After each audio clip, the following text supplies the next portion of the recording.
Hello friends, இது உங்களுக்கு green தமிழா. இன்னைக்கு நம்ம மூவி ரிவ்யூல T-Even படத்தோட ரிவ்யூ தான் பார்க்க போறோம். T-Even 2023 தமிழ்ல வெளியான ஒரு எமோஷனல் ஃபீல் குட் டிராமா. இந்த படத்தோட ரிவ்யூ போட்டு நம்ம சேனலை சப்ஸ்கிரைப் பண்ணி உங்க ஃப்ரெண்ட்ஸ் அப்படி சப்போர்ட் பண்ணுங்க. ஜெயமுருகன் TM இந்த படத்தை வந்து டைரக்ட் பண்ணிருக்காங்க. கார்த்திக், முரளி, ராதா ரவி, சன்னி லியோன், சிங்கம்புலி மற்றும் பலர் இந்த படத்தை நடிச்சிருக்காங்க. இந்த படத்துடைய கதை என்னன்னா, படத்துடைய ஹீரோன கார்த்திக் ஒரு கிராமத்துல அப்படியே அவங்க ஃபேமிலியோட ஜாலியா இருக்காரு. இவருடைய அப்பா, இவருடைய தங்கை சுகன்யா, இப்படி எல்லாருமே ஜாலியா இருக்காங்க. சுகன்யா கீழ் ஜாதி சேர்ந்த ஒருத்தரை லவ் பண்ணி அப்படி பிரெக்னன்ட் ஆகிறாங்க. இந்த விஷயத்தை கேள்விப்பட்ட ராதா ரவி உடனே கோவப்பட்டு சோனியா ஊரை விட்டு தள்ளி வச்சிடறாரு. கொஞ்ச நாள்ல தன்னுடைய மகள் இப்படி பண்ணிட்டாங்களே அப்படின்னு சொல்லிட்டு ராதா ரவி அவங்களே இறந்துடுறாங்க. அவங்களுடைய ராதா ரவியுடைய ஒய்ஃப் அவங்களே இறந்துடுறாங்க.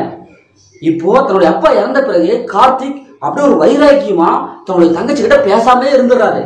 காலங்கள் அப்படி உருண்டு ஓடுது. கார்த்திகுடைய பொண்ணை சுகன்யாவுடைய பையன் லவ் பண்றான். இப்ப இந்த லவ் கார்த்திக் ஏத்துக்கிட்டாரா இல்லையா? அதுக்கப்புறமும் மிகப்பெரிய ஒரு சம்பவம் வில்லனால ஏற்படுது. அந்த சம்பவம் என்ன, இறுதியில என்ன ஆச்சு அப்படிங்கிறதா இந்த படத்துடைய ஒன்லைன். இந்த படத்துடைய பாசிட்டிவ் பார்த்தலாம். இந்த படத்துடைய பாசிட்டிவ்னாவே கார்த்திக் உங்களுக்கு அப்பா கேரக்டர் சும்மா பின்னி படல் எடுக்கிறாரு. அந்த அளவுக்கு அவங்களுடைய அனுபவ நடிப்பை கொடுக்குறாரு. அதே மாதிரி சோனியா சும்மா தங்கச்சி கேரக்டர்ல அவங்களும் செம்மையான ஒரு ஆக்டிங் பர்ஃபார்மன்ஸை கொடுக்குறாரு. ராதா ரவி சார் சொல்லவே தேவையில்லை. ஏன்னா ஏற்கனவே சும்மா பின்னி பெடல் எடுக்கக்கூடிய கேரக்டர் எல்லாமே பட்டையை கலப்புவாரு. அதே மாதிரி இந்த படத்துல அவருடைய கேரக்டர் செம்மையா வந்திருக்கு. இப்படி இந்த படத்தை நடிச்சு எல்லாமே வந்து செம்மையான ஒரு நடிப்பை கொடுத்துருக்காங்க. ஜெயமுருகன் படத்தோட டைரக்டர் அவரே வந்து மியூசிக் பண்ணியிருக்காப்ல. அவருடைய மியூசிக் செம்மையா இருக்கு, சும்மா சொல்லப்படாது. ஒரு சூப்பரான அந்த பாட்டெல்லாம் செம்மையா நல்லாவே இருக்கு. அந்த காலத்துல 80s கேட்டா அதே டோனை இதுல கொண்டு வந்திருக்காங்க. முரளி அவங்களுடைய சினிமோட்டோகிராஃபி சூப்பரா இருக்கு. ஏன்னா கிராமத்தை வளைச்சு அப்படி போட்டோ எடுத்துக்கிறாங்க. அப்படியே அவருடைய கேமரா ஆங்கிள் செம்மையான ஒரு ஹை குவாலிட்டி விஷுவல் கொடுத்துருக்காரு. படத்துடைய ஸ்கிரீன் பிளே ஃபர்ஸ்ட் ஹாஃப் நல்லா இருக்கு. அந்த 80s காலகட்டத்தில் அந்த கதை காலத்தை கொண்டதுனால அது அப்படி நம்மளை கொண்டு போயிருக்காங்க. மாமா பொண்ணு பையன் இந்த லவ் ரொமான்டிக் எல்லாம் செம்மையா இருக்கு. இப்போ இந்த படத்துடைய மைனஸை பார்த்தலாம். இந்த படத்துடைய மைனஸ்னாவே ஸ்டோரி லைன் தாங்க. ஏன்னா படம் வந்து 80s காலகட்டத்தில் எப்படி இருக்கோ அப்படி எடுத்து வச்சிருக்காங்க. இன்றைய காலகட்டத்தில் 2K கிட்ஸுக்கு கொஞ்சம் சம்மந்தமே இல்லாமல் தான் இருக்கு. இவங்க ஸ்கிரீன் பிளேயாவது கொஞ்சம் நல்லா கொண்டு வந்திருக்கலாம். ஏன்னா அதுலேயும் இல்லை. ஏன்னா ஃபர்ஸ்ட் ஹாஃப் பார்க்கும்போது ஓகே ஓரளவுக்கு நல்லா இருக்குடா அப்படின்ட்டு தான் போகுது. ஆனால் செகண்ட் ஹாஃப் இன்னும் கொஞ்சம் அந்த கேரக்டர் வைஸ் டேரக்டர் கொஞ்சம் வேலை வாங்க விட்டுட்டாரோ அப்படின்னு தான் இருக்கு. எந்த ஒரு கேரக்டருக்கும் நமக்கு அழுத்தம் கொடுக்கல.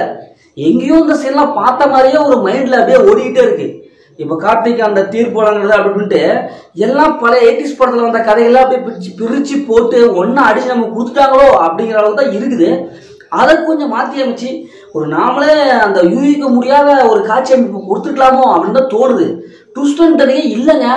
படம் பார்க்கும்போது ஃப்ளாட்டாக போகுது. கொஞ்ச நேரத்தில் நம்ம என்னடா இது இப்படி போயிட்டு இருக்குதே நாமளும் ஈஸியாக சொல்லி போடுறோம். அந்த அளவுக்கு தான் சீன்ஸ்லாம் இருக்கு. அது கிளைமேக்ஸ் அதே மாதிரி தான். எப்பவும் கூட வழக்கமான கிளைமேக்ஸை கொடுத்து போட்டாங்க. ஒரு வித்தியாசமான ஒரு கிளைமேக்ஸ் நம்மள எதிர்பார்த்தோம், ஆனால் அங்கே இல்லை.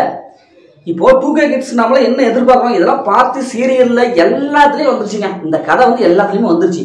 அதை கொஞ்சம் வித்தியாசமா கொடுத்துருக்கலாம். இப்படி பண்ணி போட்டாங்களே அப்படிங்கிறதுக்கு தான் எனக்கு பார்க்கும்போது பர்சனலா ஃபீல் ஆச்சு. ஃப்ரெண்ட்ஸ், இந்த படத்தை பார்க்கும்போது உங்களுக்கு ஃபீல் ஆச்சுன்னா கண்டிப்பா கமெண்ட் பண்ணுங்க. இந்த படத்துல அந்த மாதிரி சீன்ஸ்லாம் இருக்கானா கண்டிப்பா இல்ல.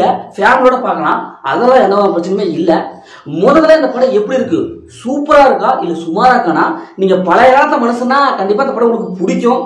அதே மாதிரி 2K கிட்ஸ்னா என்னடா வழக்கமான கதையே கொடுத்து வச்சிருக்காங்க அப்படின்னு தான் தோணும். முதல்ல இந்த படம் ஒரு ஒன் டைம் வாட்ச் பண்ணணும். நான் உங்களுக்கு படம் தான் சஜஸ்ட் பண்றேன். ஓகே, மற்ற ஒரு புதிய மூவியில் சந்திப்போம். உங்களிடமிருந்து உங்கள் கவி பாரதி.